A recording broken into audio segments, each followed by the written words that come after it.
Hi there. In the next 2 minutes, I'm going to hopefully make you think about why you ask questions in the classroom and also potentially hopefully change your mindset about why you actually ask a question in the first place.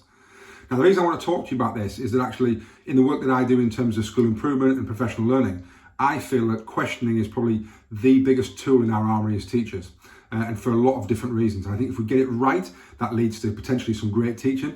But if we get it wrong, it leads to quite a lot of weak kind of practice in the classroom where students aren't thinking.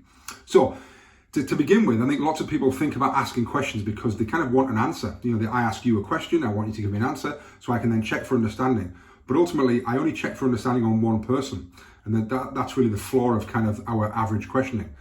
If we then start to think about, if I ask questions, I really want to make everyone think in the room, that then starts to kind of potentially change the dynamics of why you're doing it or how you're doing it. And ultimately, a great question should make everyone think. And that's really the kind of one of the foundations of great teaching. How can you make sure that you've got everyone thinking in your classroom? So the way we would do that is we would use the cold calling method, and I would ask a question. I'd let it hang there in the ether for a little bit, and a little bit of wait time, maybe 3, 4, 5, 6 seconds. But I would have a hands down approach where I would select who I'm going to ask. I'd use my body language, I'd use my presence around the classroom, I'd wander around, I'd eyeball a few students, that kind of stuff. Everyone's thinking, it could be me, it could be me. So everyone's having to think about the answer. And that's ultimately what I want. I'm not really too bothered about what one person gives me, because one of the crimes that lots of teachers make is that we ask a question, somebody puts a hand up, we go straight to them, they give me an answer and I go, great, everyone's got it, let's move on. Everyone's got it, one person's got it. So actually, if I then can use my questioning to make everyone think, that's ultimately what I want. I want everyone to be thinking and doing that retrieval in their mind rather than just one person. So I'm engaging everyone in their learning.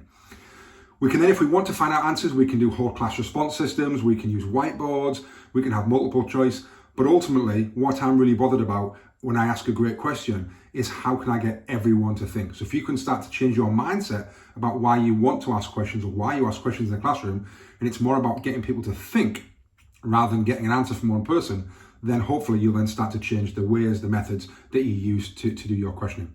Hopefully that's been helpful, really short and sharp, 2 minutes. If it's useful, share it with somebody else, tell people, and let's start changing the practice in our classrooms.